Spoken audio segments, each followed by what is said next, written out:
ನಮಸ್ಕಾರ. ವಿಂಟರಲ್ಲಿ ಮಕ್ಕಳಿಗೆ ಹುಷಾರಿಲ್ದಂಗೆ ಆಗ್ತಿರುತ್ತೆ, ಶೀತ ಕೆಮ್ಮು ಈ ಥರ ಎಲ್ಲ ಆಗ್ತಿರುತ್ತಲ್ವ. ನಾನೇನು ಮಾಡ್ತೀನಿ ಅಂದರೆ ಹಾಲಿಗೆ ಸ್ವಲ್ಪ ಅರಿಶಿನ ಪುಡಿ, ಪೆಪ್ಪರ್ ಪುಡಿ, ಹಾಗೆ ಸ್ವಲ್ಪ ಫ್ಲೇವರ್ಗೆ ಒಂದು ಏಲಕ್ಕಿ, ಸ್ವೀಟ್ನೆಸ್ಗೋಸ್ಕರ ಬೆಲ್ಲದ ಪುಡಿ ಇದನ್ನು ಕುದಿಸ್ಬಿಟ್ಟು ರಾತ್ರಿ ಮಲಗೋಕ್ಕೂ ಮುಂಚೆ ಕೊಡುತ್ತೀನಿ. ಅರಿಶಿನ ಪುಡಿ ಮನೆಯಲ್ಲೇ ಮಾಡಿರುವಂಥದ್ದು, ಆರ್ಗ್ಯಾನಿಕ್ಕನ್ನು ಬಳಸಿ. ಸೊ ಈ ಥರ ಕೊಡೋದ್ರಿಂದ ಮಕ್ಕಳಲ್ಲಿ ಇಮ್ಯುನಿಟಿ ಬೂಸ್ಟಿಂಗು ಚೆನ್ನಾಗಿ ಇಂಪ್ರೂವ್ ಆಗುತ್ತೆ, ಹಾಗೆ ರೋಗ ನಿರೋಧಕ ಶಕ್ತಿ ಹೆಚ್ಚಾಗುತ್ತೆ. ಶೀತ ಹೊಡೆಯೋದಕ್ಕೋಸ್ಕರ ಪೆಪ್ಪರ್ ಮತ್ತು ಅರಿಶಿನ ಕೊಡೋದು ತುಂಬಾ ಒಳ್ಳೆಯದು.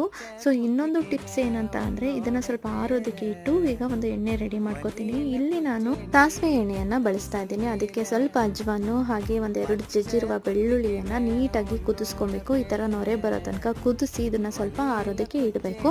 ನಂತರ ಮಕ್ಕಳಿಗೆ ಹಾಲು ಕುಡಿಸಿ ಮಲಗಿಸ್ಬಿಡ್ತೀನಿ. ಮಲಗಿದ ನಂತರ ನಾನು ಸ್ವಲ್ಪ ಬೆಚ್ಚಗಿರುವಂಥ ಆಯಿಲನ್ನು ಮಕ್ಕಳ ಪಾದಕ್ಕೆ, ಎದೆಯ ಭಾಗಕ್ಕೆ, ಆಗ ಬೆನ್ನಿನ ಭಾಗಕ್ಕೆ ಉಜ್ತಾ ಬರಬೇಕು. ಏನಾದರೂ